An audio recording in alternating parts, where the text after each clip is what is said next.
Happy Friday. It is the weekend, thankfully. So that means that I've got a few days spare this weekend. So I'm going to spend it attacking this.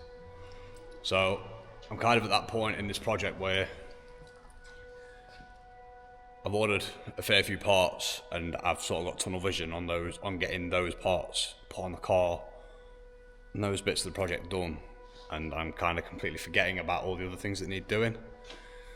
Now, with us, we hold quite a lot of parts, so we carry quite a lot of spares for the cooling systems, power steering systems. So I sat there thinking last night, what can I do while these parts aren't coming, because some of them are on back order, so I'm not expecting all of them until early February. So what I am going to do is I've got an assortment of parts on the floor and over there, and my aim for tonight and this weekend is get the vacuum lines, power steering lines and the coolant lines all in, because once they're in, I've tidied up the majority of the wiring, so pretty much everything's finalised wiring side. Just need the odd cable tie here and there, and an ECU cover and a fuse box cover because I've lost those. So plan is, with the bay, is run as minimalistic stuff as I need. So things that I need on the engine now still are power steering reservoir and an intake. I do have a couple of spares, but I'm not sure whether they're 2.5 or 3 litre ones, so we'll check. And power steering reservoirs, we have a few of those on shelf. So one's on the floor down there ready and waiting. So I'm just going to spend a couple more minutes tidying this wiring up, making sure that I'm happy with the positioning of everything, and then we can get started on doing the power steering system. So you might be able to tell, but Sophie's made it back. She's got the compressor on full bore. She's sanding the E30 down for us, getting it ready for its paint. So I'm just going to time lapse getting some of the hoses in on the power steering system, because I've searched high and low for an intake boot for the 3 litre and I cannot find one. So let's move on to the power steering system.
Okay, so last night we ended up with a full house. We're going to the full house again today, but put a late night in just so I could get everything buttoned up. And the last thing that I ended up doing was making this abomination.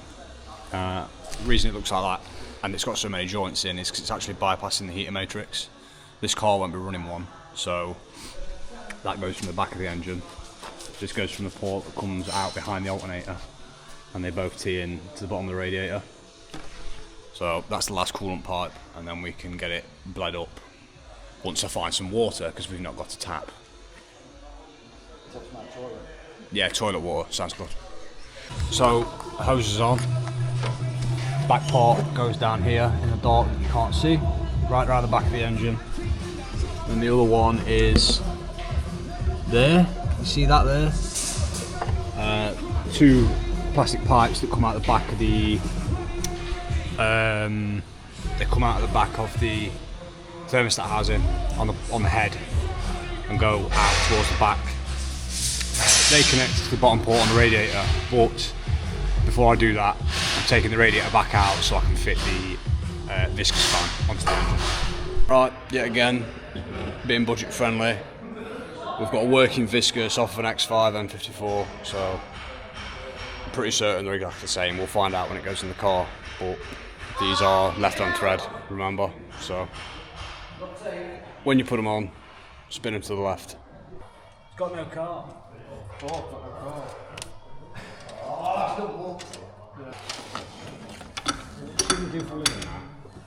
Well, X5 or not, it's nice and tight and everything clears, so that's a win.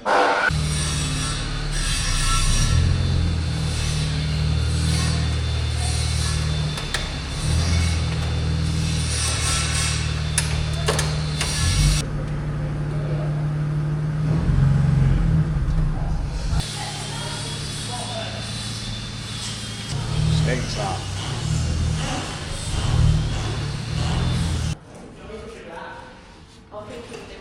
Okay, so that is everything now put in on the engine bay. The cooling system is in.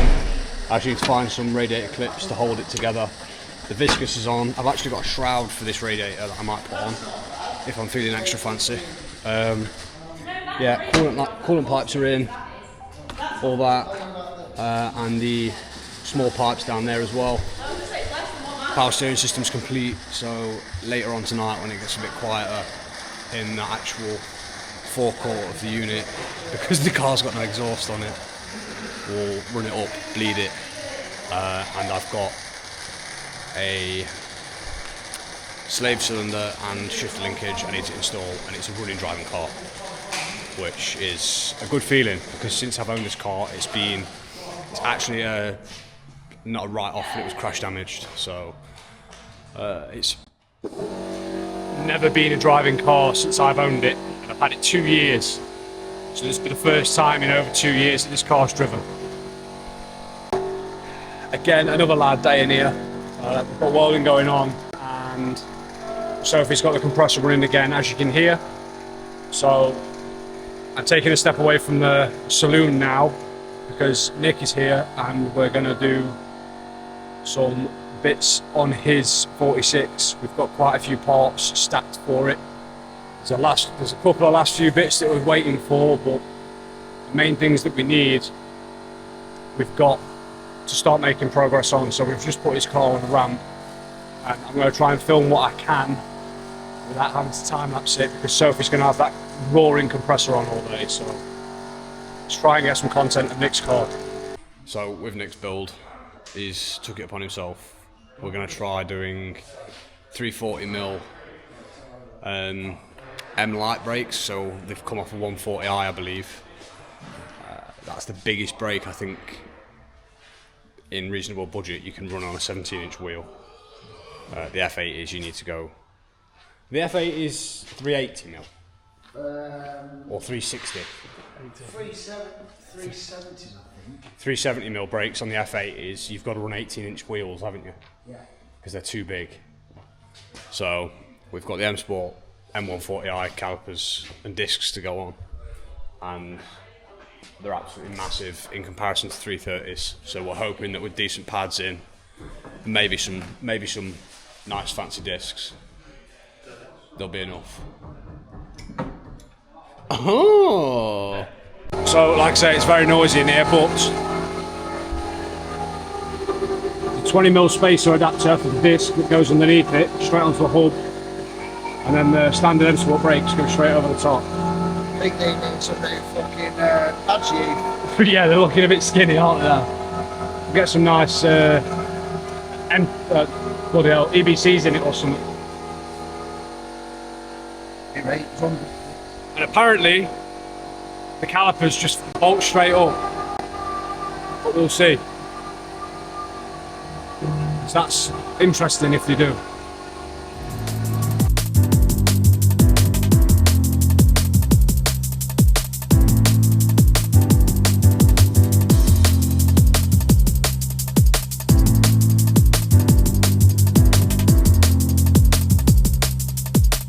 Moment of truth. Will it clear the reps? No, it's spacer. Oh!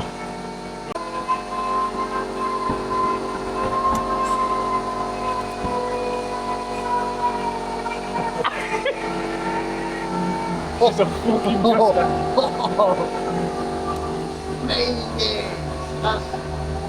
We'll get some 5mm for it then, because if you go any more, you'll run out of thread on your studs. Unless you're just going to buy longer ones. Yeah, we'll have to get some longer ones. Because you've got to think that's got a 20mm hub spacer on it, and if you put any more on, it does look cool.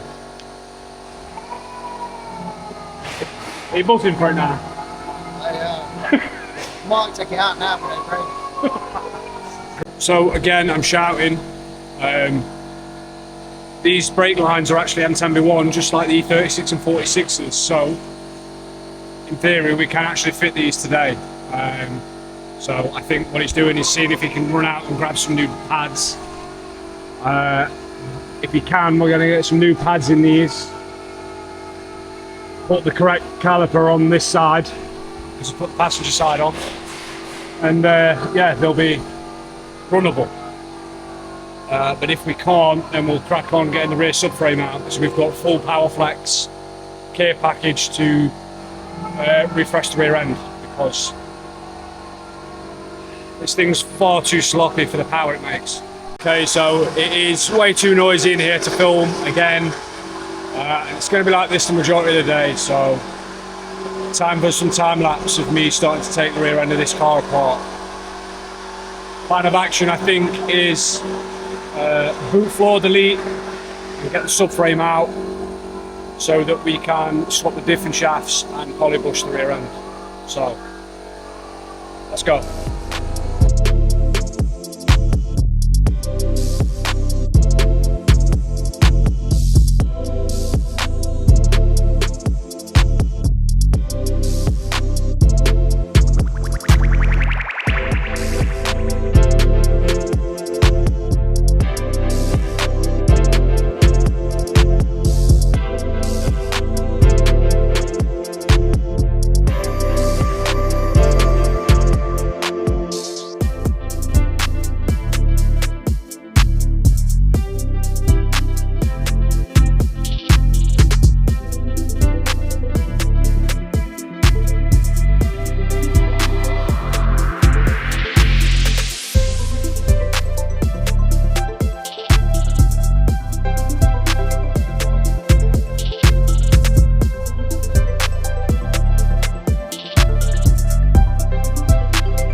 So with all the noises going on inside, I've been taking a lot of cinematic footage and time lapsing, but I just thought I'd take a minute to explain. What we're actually doing is taking the subframe out to polybush it. So it's got main subframe polybushers, rear diff mount polybushers, treading arm polybushers, and then we've got engine mounts and gearbox mounts, but we're not worried about them until we put the new engine in the car. But for tonight, you're about to watch us getting the old bushes out of the subframe, putting the new ones in, and we're swapping back to the old drive shafts that we used to have in before I blew one of the half shafts on it. So let's go for round 2.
Okay, so Sunday, just to give you an update, considering this is just one big montage of what's been going off this weekend. Far too noisy to actually film anything with voice. So, cooling system, power steering system done on the saloon. So that's a big bonus. We just need literally now an intake and exhaust for that thing. I've got a clutch slave to go in, and I need to get a selector arm for the shifter, and then it's a completely running driving car. Nick's car on the lift next to me, that is polybushed. The rear end is polybushed.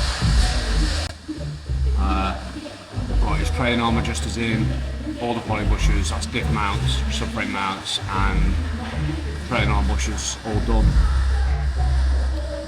The 140 brakes on the front, as you've seen, and now we're just waiting for subframe reinforcements to arrive so that we can get those welded in and get this first part of the phase 2 build button buckled, get it all in one piece again.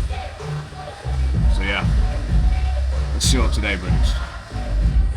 Probably loads more noise.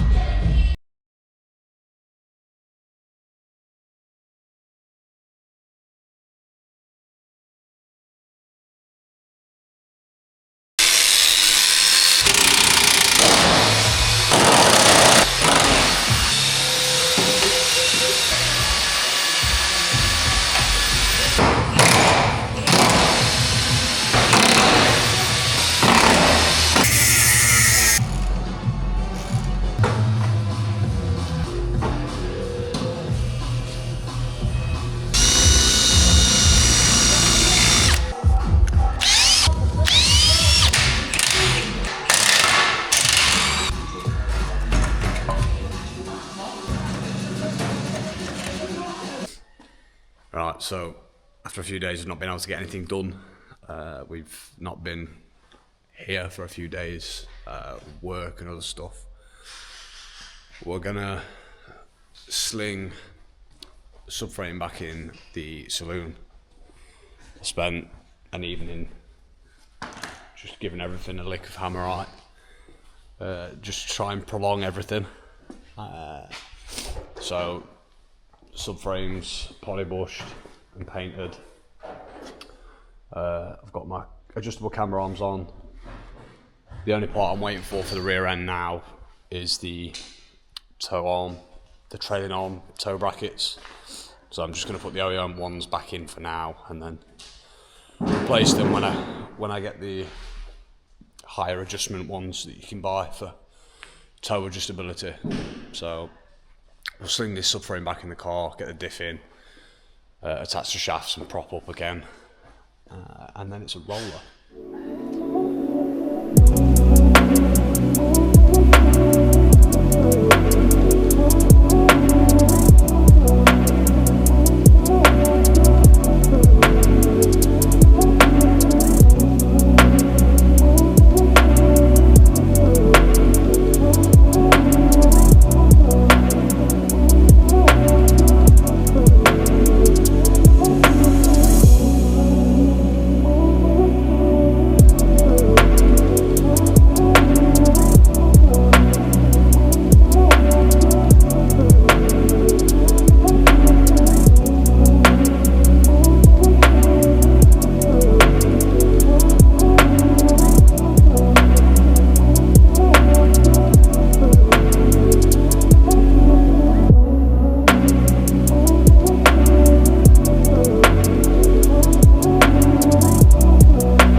So, subframe back in, diff, shafts, everything, all back together.